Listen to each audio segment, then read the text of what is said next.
Hello guys, ಇವತ್ತು leg workout ಇತ್ತು. 12:15 guys.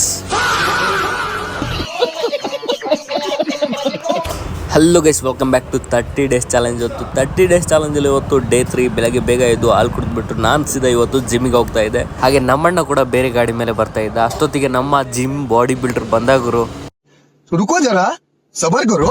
ನೋಡಿ ಗೈಸ್, ನಮ್ಮ ಹುಡ್ಗಂದು 2 ವರ್ಷಕ್ಕೆ ಗಾಳಿ ಹೋಯ್ತು.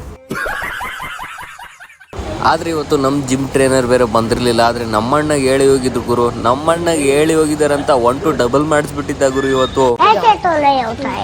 ನಾನೇನೋ ನಮ್ಮ ಜಿಮ್ ಟ್ರೈನರ್ ಇಲ್ಲ, ಹೆಂಗಾದ್ರೂ ಮಾಡ್ಬೋದು ಇವತ್ತು, ಯಾರು ನೋಡಲ್ಲ ಅನ್ಕೊಂಡ್ರೆ, ಆದರೆ ಡೈಲಿ ಆದ್ರೂ ಬೇಕಿತ್ತು ಗುರು ನಮ್ಮ ಟ್ರೈನರ್ ಇದ್ದಾಗ. ಆದರೆ ನಮ್ಮಣ್ಣ 1-2 ಡಬಲ್ ಮಾಡಿಸ್ಬಿಟ್ಟಿದ್ದ ಇವತ್ತು. ಹೆಂಗೆ ಗೊತ್ತಾ, ಒಂದೇ ಕೌಂಟಿಂಗ್ನ 4 ಸಲ ಎಣಿಸ್ತಾನೆ ಗುರು ನಮ್ಮಣ್ಣ.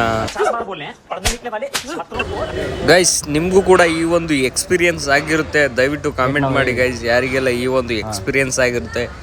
ಯಾಕಂದ್ರೆ ಲೆಗ್ ವರ್ಕೌಟ್ ಆದ್ಮೇಲೆ ಸ್ಟ್ರೈಟ್ ಆಗಿ ನಿಂತ್ಕೊಳ್ಳೋಕೆ ಆಗಲ್ಲ ಗುರು. ಕಾಲು ಒಂದೊಂದು ಸೈಡ್ ಹೋಗ್ತಾನೆ ಇರುತ್ತೆ. ಇನ್ನೊಂದೇನಂದ್ರೆ, ನಾನು 30 ಡೇಸ್ ಚಾಲೆಂಜ್ ತಗೊಳ್ಳಿಲ್ಲ ಅಂದ್ರೆ 1 ವಾರಕ್ಕೆ ಬರ್ತಿರ್ಲಿಲ್ಲ ಗುರು. ಅಷ್ಟೊಂದು ವರ್ಕೌಟ್ ಮಾಡಿಸ್ತವ್ರು ಇವರು. ಬಟ್ ನಿಜ ಹೇಳ್ಬೇಕಂದ್ರೆ ನಮ್ಮ ಟ್ರೈನರ್ ನಮಗೆ ಫುಲ್ ಫ್ರೆಂಡ್ಲಿ ಆಗಿ ವರ್ಕೌಟ್ನ ಮಾಡಿಸ್ತಾರೆ ಗುರು. ಆ ಕಾರಣಕ್ಕೆ ನನಗೆ ಡೈಲಿ ಬೆಳಗ್ಗೆ ಬರೋಕೆ ಇಷ್ಟ ಆಗುತ್ತೆ. ಆದರೆ ಇವನೇ ಬೇಗ ಬರಲ್ಲ ಗುರು. ನೋಡಿ ಹೆಂಗ್ ವರ್ಕೌಟ್ ಮಾಡ್ತವನೆ.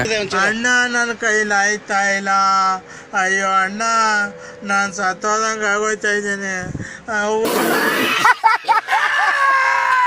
ಅಷ್ಟೊತ್ತಿಗೆ ನಾನು ಅರ್ಧ ವರ್ಕೌಟ್ ಮುಗಿಸ್ಬಿಟ್ಟು ಇದನ್ನೊಂದು ಮಾಡ್ತಾ ಇದ್ದೆ ಗುರು. ಅಷ್ಟೊತ್ತಿಗೆ ಎಲ್ಲ ನೀರು ಇಳಿದೋಗಿತ್ತು. ಸೊ ಗೈಸ್, ಅಲ್ಲಿಂದ ಸೀದಾ ವರ್ಕೌಟ್ ಮುಗಿಸಿ ಬಂದು ಬೆಳಗ್ಗಿನ ಒಂದು ಡಯಟ್ ಪ್ಲಾನ್ ಕಂಟಿನ್ಯೂ ಮಾಡ್ತಾ ಇದೆ ಗುರು. ಅಲ್ಲಿಂದ ಸೀದಾ ರೆಡಿ ಆಗಿಬಿಟ್ಟು ಇವತ್ತು ಕೆಲಸಕ್ಕೆ ಬಂದೆ. ಸೊ ಸಿಗೋಣ ನೆಕ್ಸ್ಟ್ ವಿಡಿಯೋದಲ್ಲಿ. ಹಾಗೆ ನಮ್ಮ ಚಾನಲ್ ಯಾರೆಲ್ಲ ಸಬ್ಸ್ಕ್ರೈಬ್ ಮಾಡಿಲ್ಲ ದಯವಿಟ್ಟು ಮಾಡಿ ಗೈಸ್.